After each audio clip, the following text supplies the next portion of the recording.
अहमदाबाद में हुए भीषण विमान हादसे के बाद केंद्रीय गृह मंत्री अमित शाह ने घटनास्थल का दौरा किया। इसके बाद उन्होंने अस्पताल में पहुंचकर घायलों और एयर इंडिया विमान हादसे में एकमात्र जीवित व्यक्ति विश्वास कुमार से मुलाकात की। मीडिया को संबोधित करते हुए गृह मंत्री अमित शाह ने कहा कि दोपहर को एयर इंडिया की विमान संख्या AI 171 दुर्घटनाग्रस्त हो गया, जिसमें कई यात्रियों की मौत की खबर सुनकर पूरा देश स्तब्ध है। पूरा देश मृतकों के परिवारों के साथ खड़ा है। उन्होंने कहा कि इस विमान में कुल मिलाकर देश और विदेश के 230 यात्री और 12 क्रू मेंबर सवार थे। इनमें से एक यात्री के बचने का अच्छा समाचार प्राप्त हुआ है। मैं उनको मिलकर आया हूं। मृत्युओं का आंकड़ा DNA परीक्षण और यात्रियों की पहचान के बाद ही अधिकृत रूप से जारी होगा। घटना के तुरंत बाद गुजरात सरकार ने आपदा प्रबंधन की सारी इकाइयों को अलर्ट करते हुए मिलकर राहत बचाव का कार्य चालू किया। केंद्रीय गृह मंत्री ने आगे बताया कि घटना के दौरान विमान में 1.25 लाख लीटर ईंधन था, जिससे तापमान इतना ऊंचा हो गया कि किसी को बचाने का मौका ही नहीं मिला। सभी यात्रियों के शव को निकालने का काम लगभग पूरा हो चुका है। जितने यात्रियों के परिजन पहुंच गए हैं, उनका DNA लेने का काम भी 2-3 घंटे में पूरा हो जाएगा। जिनके परिजन विदेश में हैं, उनको सूचित कर दिया गया है।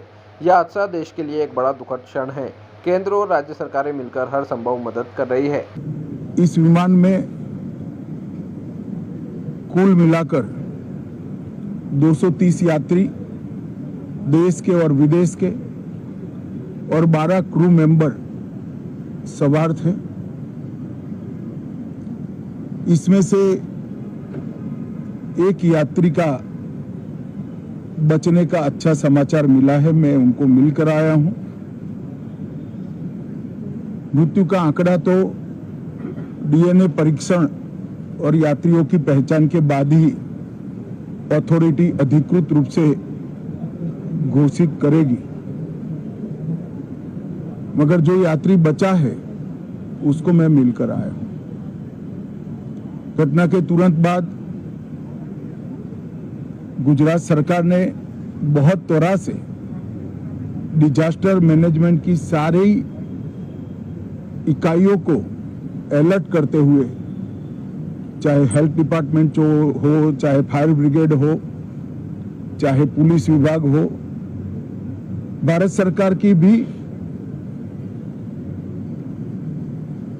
CAPF को संपर्क कर सभी ने एक साथ मिलकर राहत और बचाव का कार्य चालू किया। मगर 1.25 लाख लीटर ईंधन विमान के अंदर ही था और लगभग गर्मी तापमान इतना ऊंचा हो गया कि किसी को बचाने की मौका ही नहीं मिला। अब मैं घटना स्थान पर भी जाकर आया हूं। सारे यात्रियों के मृतदेह को बाहर निकालने का काम लगभग समाप्त हो चुका है। जितने यात्रियों के परिजन यहां पहुंच चुके हैं, वो सबका DNA लेने की कार्यवाही भी 2-3 घंटों में समाप्त हो जाएगी। विदेश में जिनके परिजन हैं, उनको सूचना देने की कार्यवाही समाप्त हो चुकी है और जैसे ही पहुंचते हैं उनके भी DNA सैंपल लिए जाएंगे और मृतदेहों की पहचान के लिए जितने मृतदेह मिले हैं, इनके भी DNA सैंपल लेने की कार्यवाही समाप्त हो चुकी है।